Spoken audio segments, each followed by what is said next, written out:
Je sais pas vous, mais moi j'adore les vidéos sur les réseaux sociaux qui expliquent en 2 minutes comment les gens ont créé leur projet. Les moments où ils ont douté, mais aussi comment ils ont réussi, ce qu'ils ont appris dans leur cheminement, et j'ai plusieurs fois eu envie de le faire pour le Salon Endurance Summit. Sauf qu'en fait, je déteste me filmer. Je déteste prévoir mon téléphone pour capturer des moments anodins, même si ça fait des jolies vidéos. Alors pour compenser, je vous propose quelque chose que j'ai davantage l'habitude de faire, un podcast.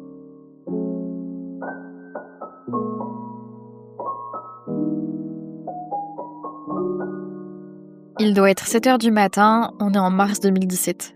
J'ai pas encore 19 ans et je suis dans les grandes écuries de Chantilly, en train de peindre en orange un joli lusitanien gris. J'ai la chance de connaître Annette Rancurel, l'organisatrice des Équiétudes, et d'être au matin de la première édition, les petites mains de Gillian Higgins, physiothérapeute et conférencière, pour sa présentation Horses Inside Out, une présentation très esthétique puisqu'elle explique la biomécanique des chevaux pendant qu'ils sont en mouvement autour d'elle avec les muscles peints. La présentation commence, les chevaux bougent pendant que les conférenciers défilent dans ce cadre extraordinaire de Chantilly. Je suis avec attention ces conférences, toutes plus intéressantes les unes que les autres, où la science est au service du bien-être équin. À ce moment-là, je n'ai fait qu'une 20 km et depuis 2 ans, j'accompagne mon père sur les courses d'endurance. C'est le début de ma passion pour cette discipline et je suis vraiment encore loin d'imaginer où elle va me mener.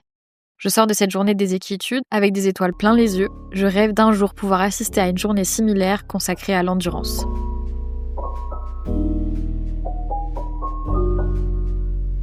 Je fais un petit saut dans le temps. En 2023, je crée un podcast. En fait, juste parce que j'étais frustrée qu'il n'en existe pas à propos de l'endurance. Ce podcast s'est finalement transformé presque en média, avec des formats vidéo, des suivis de courses, et tout ça a dépassé tout ce que j'avais pu projeter. J'ai rencontré des dizaines et des dizaines de personnes, des vétérinaires, des cavaliers de haut niveau, des organisateurs, et tout un tas de passionnés de chevaux et d'endurance. Et moi, je me suis découverte podcasteuse, journaliste, vidéaste, community manager, à mon humble niveau, bien sûr. Grâce à ça, j'apprends l'histoire de l'endurance, et j'essaie de la retransmettre, car jusqu'à là, presque aucun support n'existe. Je comprends aussi la beauté de ce sport, la difficulté de la performance, mais aussi toutes les problématiques du milieu, la précarité de son économie, mais aussi les pratiques très discutables qui viennent ternir l'image de la discipline. On est tout début 2025, ça fait bientôt 2 ans que Journal d'Endurance existe, et en février, comme chaque année, le Salon des étalons de Saint-Lô accueille près de 8000 visiteurs. 8000 personnes se déplacent pour voir des étalons selles français dédiés au sport olympique. Mais, et les étalons d'endurance ? Enfin, la France, c'est le meilleur producteur de chevaux d'endurance au monde, et malgré cela, aucun événement n'existe pour véritablement valoriser cette richesse. Ok, donc pourquoi pas organiser un salon des étalons d'endurance ? Et puis aussi, des équiétudes à propos d'endurance. Et puis les ventes FTC, qui, il me semble, avaient été créées par nécessité, celle de proposer un véritable lieu dédié à la vente des chevaux d'endurance, n'existait plus. Alors pourquoi pas créer aussi une vente ? Et puis une soirée. Je voulais vraiment une soirée. Déjà pour bien finir cette journée, mais aussi célébrer notre passion commune et remercier nos champions. Parce qu'en France, on en a des champions. Et à part sur les réseaux sociaux, nous n'avions pas vraiment de moment pour les mettre en valeur. En fait, dans la continuité du podcast, j'avais envie d'aller encore plus loin dans ce que je pouvais apporter à l'endurance. Je voulais créer un moment de rencontre, mais aussi un moment qui nous permettrait à tous de travailler ensemble à un avenir meilleur pour la discipline. L'idée commençait à germer dans ma tête, et mon problème, c'est que quand une idée s'ancre comme ça, je ne peux pas passer à côté. Ça, c'est mon côté impulsif. L'autre chose dont j'étais sûre à propos de cet événement, qui prenait peu à peu forme, c'est que je voulais que l'événement soit d'accès gratuit, pour que personne n'ait d'excuses pour venir, mais aussi pour que des curieux ou des curieuses puissent venir découvrir les chevaux d'endurance et peut-être un jour la pratiquer. Cet événement devait aussi servir à ça, pas seulement à renforcer notre identité ou nos liens interdisciplines, mais aussi à nous ouvrir aux autres. Bon ok, maintenant il fallait choisir un lieu, car sans lieu, le reste ne pouvait pas être imaginé. Il fallait un lieu accessible par un maximum de moyens de transport, voiture, train, idéalement avion aussi, parce que mon ambition était de faire venir des gens de partout en France, mais aussi potentiellement de partout dans le monde. Mais dans quelle ville ? Paris, trop cher, trop loin. Bordeaux et Lyon, j'avoue, je ne connais pas très bien, et on va pas se mentir, le bassin de l'endurance, c'est le sud. Ainsi, la région toulousaine me semblait être un bon compromis. Aussi sûrement parce que je n'avais que 1h30 pour y aller. C'est ainsi que j'ai commencé à chercher un lieu sur Google. Stade équestre, domaine équestre, centre équestre. Il nous fallait un espace confortable pour accueillir une 50aine de chevaux, un espace pour les présenter, un espace pour des conférences, et que cet endroit soit classe et professionnel, à la hauteur de l'image que je voulais donner à notre discipline. 2 possibilités sont arrivées de manière assez évidente, le centre équestre de l'école vétérinaire de Toulouse ou l'hippodrome de Toulouse. C'est parti sur Google Maps. L'école vétérinaire, box ok. Espace pour présenter les chevaux couverts, ok. Village exposant, pas idéal, mais on peut trouver une solution. Salle de conférence, ok, mais loin. Ça ne fonctionne pas. L'hippodrome, box ok. Salle de conférence, ok. Espace pour le village exposant, ok. Espace de présentation, ok, mais seulement présentation en main et non couvert. Bon, donc le lieu c'est à peu près ok. Maintenant, il faut créer une structure pour organiser. Une association, bonne solution. Mais par contre, il faut être deux. Me voilà partie demander à Mariam. Mariam, c'est l'une de mes plus proches amies, approvisionneur dans le domaine de l'aéronautique, n'a jamais mis ses vestes sur un cheval, mais bon, je me lance. Mariam, j'aimerais créer un événement dédié à l'endurance, et pour ça, je dois créer une association et j'ai besoin d'une deuxième personne. Est-ce que tu veux bien la créer avec moi? Bien sûr, pas de problème. Dis-moi où signer, je le signe. Là, j'avoue, les bras m'en tombent. Je savais qu'elle serait partante, mais je ne pensais pas que ce serait si simple de la convaincre. Donc maintenant, on peut commencer à écrire des statuts. Mais pour ça, il faut nommer l'événement. Un nom court et facile à écrire, en français, mais aussi en anglais. Et aussi, je voulais un nom prestigieux. Salon de l'endurance, non. Congrès de l'endurance, non plus, ça fonctionne pas. Sommet de l'endurance, ok, c'est pas mal, mais impossible à prononcer pour les anglophones. Alors en anglais, Endurance Summit. Ok, pourquoi pas. Mais il manquait quelque chose de français, de plus convivial. C'est ainsi que j'ai rajouté les rencontres de l'endurance en sous-titres.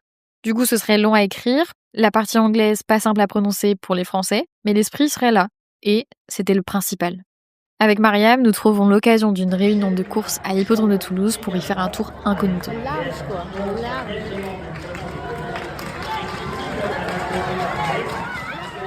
Le lieu se prête à mon idée. C'est beau, les écuries sont fonctionnelles, les salles de conférence super classe, le tout pas trop éloigné les uns des autres. Cette fois, j'en suis sûre, ça marcherait.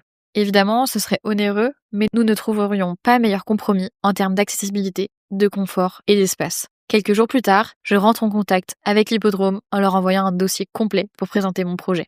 Dans le même temps, je contacte les personnes qui m'entourent pour savoir si elles me soutiendraient dans cette aventure.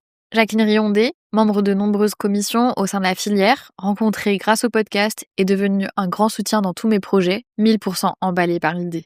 Hervé Guédon, dont je savais que la présence serait importante pour les gens de l'endurance, mais pour moi aussi. Allô Hervé, si j'organise un salon de l'endurance, tu seras là? Bien sûr, Hélène, je serai là, pas de problème. Mais aussi ma mère. Je lui parle du projet au téléphone, un soir, pendant ma promenade habituelle avec le chien. Je crois qu'elle était contente, mais aussi assez dubitative. Ce serait du travail, et ce serait risqué, et sûrement qu'à ce moment-là, je ne mesurais pas vraiment dans quoi je me lançais, mais je n'avais qu'une obsession, réaliser ce projet. Ok, donc maintenant, il faut choisir une date. Avant la saison de monte, et avant que la saison de compétition d'endurance ait vraiment repris, un moment où il ne devrait pas faire trop moche, le mois de mars, ça semblait bien. Appel à l'hippodrome. Réponse. Nous n'avons pas les dates de course pour l'année suivante avant décembre. Nous ne pouvons pas bloquer maintenant une date pour 2026. Ok, donc impossible de projeter un salon en début d'année 2026.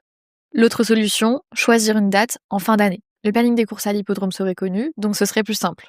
Ok, donc une date en fin d'année. Donc pas le premier week-end de décembre pour éviter Santa Susana et le salon du cheval de Paris. Les cavaliers, entraîneurs et éleveurs seraient dans la période creuse, finalement ce serait pas plus mal. Donc deuxième week-end de décembre. Et puis le mois de décembre, à Toulouse, bon on va espérer qu'il fasse beau. J'avais deux choix du coup. Poser une date pour l'année 2025, mais ça supposait avancer de 3 mois mes prévisions d'organisation, ou le faire en fin d'année 2026. Tant pis, je devrais me dépêcher, mais je ne pourrais pas attendre fin 2026 pour rendre le projet concret. Maintenant, il faut commencer à créer un programme. Et je me souviens en avoir parlé à mon amie Mariam. Elle m'a dit « Et tu dois inviter le George Clooney de l'endurance ?» Et j'avoue que j'avais déjà ma petite idée de qui est le George Clooney de l'endurance. Allez, je décroche mon téléphone. Bonjour Jack, je crée un salon dédié à l'endurance et j'aimerais que vous soyez conférencier. Est-ce que ça vous dirait? J'imagine que vous connaissez déjà sa réponse. Pour les autres conférenciers, le choix était vaste. Le podcast m'avait ouvert l'accès à un nombre considérable de personnes passionnantes à contacter. Dans le même temps, je commence à faire un budget, à faire des demandes de devis, à créer une identité visuelle, des supports de communication, des dossiers de présentation pour les éleveurs, etc., etc. On arrive au mois de mai, je rends public mon intention de créer un salon dédié à l'endurance. Cette semaine-là, je suis en plein recyclage de la formation AFGSU. C'est là que je reçois un message de Stéphane Chazelle. À ce moment-là, il est président de l'ACA. Alors, lors d'une pause, entre session de massage cardiaque et manipulation de libération des voies aériennes, je l'appelle. Il me propose un soutien moral et financier précieux. À la fin de notre conversation, il me dit « Je pense que nous avons besoin de gens comme vous et vous avez besoin de gens comme nous. » Et c'était vrai. Même si ça supposait céder une part de l'indépendance de mon salon, Leur soutien donnait une dimension bien plus importante à mon projet et j'avais besoin de l'appui de professionnels bien plus expérimentés que moi. Je ne tardais donc pas à lui confirmer que j'acceptais avec plaisir cette proposition de soutien. On arrive rapidement au mois d'août et le salon, c'est dans 4 mois. Après des centaines de mails échangés, beaucoup de coups de téléphone et de nombreuses heures de travail, le programme, les formulaires d'inscription et la billetterie sont prêts. Heureusement, j'avais déjà annoncé une date de sortie du programme. Je ne pouvais pas reculer.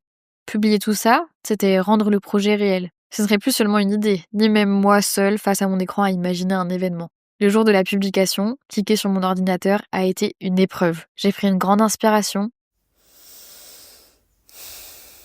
et j'ai cliqué. L'événement était en ligne. À partir de là, c'était impossible de se dégonfler. Le programme sorti, c'était le moment de convaincre des marques d'être présentes sur le salon. J'avais fait une petite liste des marques à contacter, alors c'est parti. Oui, bonjour, je suis Hélène Farachi, l'organisatrice du salon Endurance Summit, le premier salon dédié à l'endurance. Il aura lieu à l'hippodrome de Toulouse le samedi 13 décembre. Souhaiteriez-vous exposer ? Le 13 décembre ? Mais c'est impossible pour nous. Nous serons au salon du cheval de Paris déjà. Attends quoi ? Le salon du cheval de Paris, mais c'est début décembre ? Je m'empresse de raccrocher pour vérifier l'info. Le salon du cheval de Paris cette année, c'est du 12 au 14 décembre. Un peu découragée, je continuais quand même à envoyer des mails. Des dizaines de mails. À des marques spécialisées en endurance, à des marques basées près de Toulouse. Et soit pas de réponse, soit « Désolé, nous serons au salon du cheval de Paris ». Moi qui espérais pouvoir compter sur des sponsorings privés, raté. Créer un dossier de subvention devenait inévitable. C'est parti pour créer un dossier fonds et prompt. En attendant, les premières inscriptions des chevaux à la vente et des étalons se font attendre. Bien attendre. Alors, je sais que nous, les gens de l'endurance, et moi la première, nous aimons engager le lundi à 23h58, mais pendant ce temps-là, moi, j'ai un peu paniqué. Me voilà à établir des listes d'étalonniers à contacter, à étudier le catalogue Top Endurance en long, en large et en travers pour savoir lesquels, n'habitant pas trop loin de Toulouse, seraient susceptibles de venir. Ouais, c'était une manière de me rassurer en fait. Donc, je me suis dit qu'il fallait peut-être que je présente personnellement l'événement aux éleveurs. J'ai commencé à appeler. Allez, je vous la fais.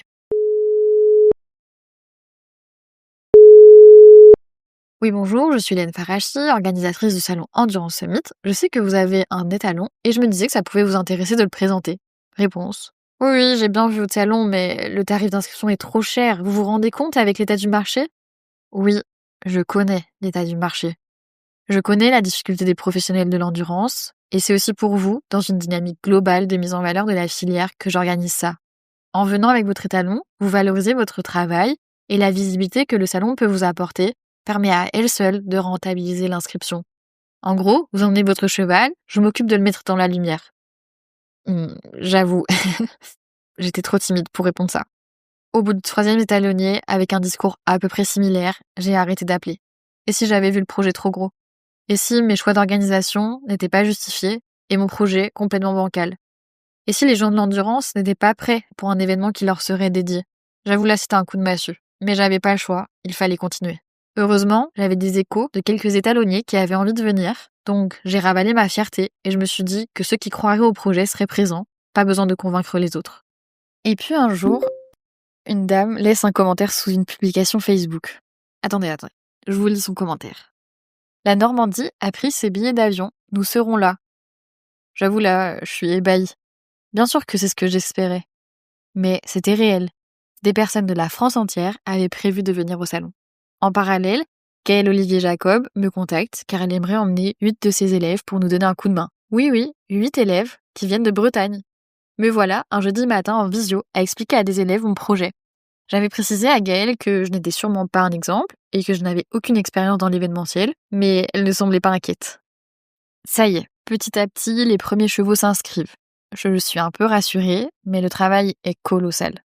Confirmer les inscriptions, répondre aux mails et aux appels, envoyer les factures, continuer la communication sur un maximum de supports possibles et commencer le catalogue. Pour être honnête, à ce moment-là, je n'avais même plus l'impression d'être une personne. Tout mon temps était dédié à l'organisation. Le matin, en avalant mon bol de céréales, j'étais devant l'ordi.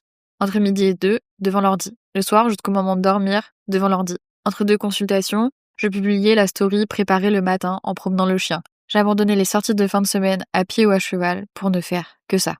D'ailleurs, parlons-en de ce catalogue. Alors, petit conseil, réfléchissez bien avant de vous lancer dans l'édition d'un catalogue. Car c'est un travail très long. Très long. Alors le seul avantage de ce travail, pour moi, ça a été de réviser mon peu de connaissances en génétique. Et puis c'est là que Anne-Sophie, qui m'avait aidée plusieurs fois avec du contenu en anglais pour le podcast, m'a proposé son aide pour me relire. Je la renommais alors snipeuse des coquilles et fautes d'orthographe. Parce qu'on va pas se mentir, en voulant toujours aller trop vite, je faisais pas mal de boulettes. Donc franchement, ayez une Anso dans vos vies. Et d'ailleurs, même avec 2 yeux avertis, il restait quelques fautes. En jetant de nouveau un coup d'œil hier dans le catalogue, j'ai remarqué qu'il manquait un P à Philippe sur la première page. Donc Philippe, si tu passes par là, vraiment je suis désolée. Avec un peu de retard, je finis enfin par déposer ma demande de subvention au fonds Éperon. Et un vendredi matin de novembre, je fais la danse de la joie dans mon salon, tandis que la secrétaire du fonds Éperon m'annonce que la subvention est acceptée. Elle rit lorsque je la remercie pour la 10e fois de nous accorder la subvention. Ça y est, je pourrais organiser cette journée de A à Z sans trop me préoccuper du budget. Enfin, ça c'est ce que je croyais jusqu'à ce que... Santa Susana pourrait être décalée au même week-end que le salon ? Attends quoi ? C'est un coup de massue. Tout semblait être parfait.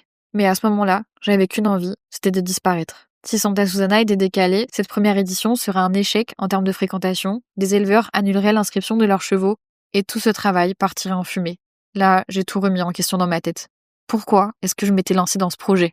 Les jours qui ont suivi ont été vraiment durs. Très, très durs. Mon attention était fixée sur mon téléphone, j'espérais que chaque notification soit une bonne nouvelle, ou au moins une nouvelle, que je sache à quoi m'attendre. À ce moment-là, on me suggère de décaler le salon. Mais pour moi, ce n'était pas envisageable. Des centaines de personnes avaient déjà pris leur week-end, leur billet d'avion ou de train pour venir. Alors, même si les professionnels les plus importants ne seraient pas là, nous serions là. Et puis finalement, après 10 jours d'une longueur insoutenable, Santa Susana était maintenue à la date prévue. Ça y est, je pouvais dormir paisiblement. Enfin presque. Maintenant, ma nouvelle peur, c'était qu'il pleuve toute la journée du 13 décembre. Alors là, j'ai commencé à prier, même si ça m'arrive très rarement. Cher Dieu de la pluie, je ne sais pas si tu m'entends, mais aie pitié de moi. Le 13 décembre part pleuvoir chez les Normands et les Bretons, car normalement, ils seront à Toulouse. Ça y est, on est la veille du salon. Ces 2 dernières semaines, je me suis finalement surprise à m'ennuyer. Enfin, en fait, tout était prêt, et après avoir bossé des heures et des heures en plus de travail pendant des semaines et des mois, d'avoir plus grand chose à faire d'un coup, ça m'a vraiment fait une sensation bizarre. Je crée donc en quelques secondes un groupe WhatsApp composé de mes proches présents pour m'aider à réaliser ce premier salon. J'appelle ce groupe humblement équipe de choc. Je comprendrai peu de temps plus tard que c'était une erreur.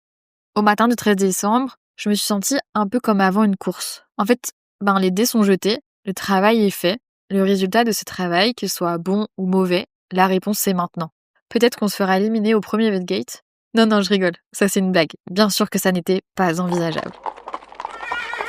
Les écuries et les allées de l'hippodrome se remplissent petit à petit, les conférenciers ont démarré leurs interventions, puis vient la présentation des étalons. Hervé prend le micro. Le maternel, c'est Shima. Shima, donc par ouragan du Kérou. Et c'est ça donc la mer, on va parler de la mer tout de suite, c'est donc Shima. Sa voix résonne dans tout l'hippodrome, et là j'avoue, les larmes montent et les frissons aussi. Cette voix, celle qui nous porte sur chaque compétition, la voix de l'endurance, entendre qu'elle résonne ici, à Toulouse, c'était une fierté immense. J'aurais presque du mal à vous raconter réellement cette journée, tellement elle est passée à 1000 km/h. Je sais juste qu'on a fermé les portes de l'hippodrome à 1h du matin, après avoir vécu une soirée avec une petite cérémonie mémorable, où j'avais trop largement sous-estimé les litres de vin nécessaires. Et je crois que si j'avais pu imaginer une journée parfaite, ça aurait été celle qui s'est déroulée le 13 décembre. Le soleil était là, près de 450 visiteurs se sont rendus à l'hippodrome de Toulouse pour cette première édition. Et cette réussite, elle est aussi grâce à l'équipe de choc, qu'en fait j'aurais dû nommer la Dream Team ou peut-être la meilleure équipe du monde. Enfin je sais pas, mais l'équipe de choc c'était vraiment pas un nom suffisant pour décrire à quel point ils avaient été à la hauteur. En fait chacun était à sa place, heureux d'exploiter ses compétences dans un but commun. Et le pire, enfin le mieux je veux dire, c'est qu'ils m'avaient tous demandé à la fin de la journée « Hélène, on recommence l'année prochaine ?» De retour à la maison, j'ai vraiment du mal à réaliser que ça y est, la journée sur laquelle je travaille depuis des mois, c'était hier. Je reçois des messages, plein de messages, des messages de remerciements et de félicitations. Et là, les larmes coulent sur mon visage. En fait, je suis épuisée. J'ai besoin d'une bonne nuit de sommeil et aussi d'une longue sortie à cheval dans les collines du Gers. Pour finir, il y aurait des tonnes de merci à dire à toutes celles et ceux qui m'ont aidée, à tous les professionnels qui se sont déplacés et ont participé à la réussite de cette première édition. Mais au fond, je pense qu'ils savent déjà combien ma reconnaissance est immense. Alors le dernier merci, il est pour vous. Vous qui m'écoutez et qui donnez un sens à tous ces projets. Merci d'être là, encore aujourd'hui.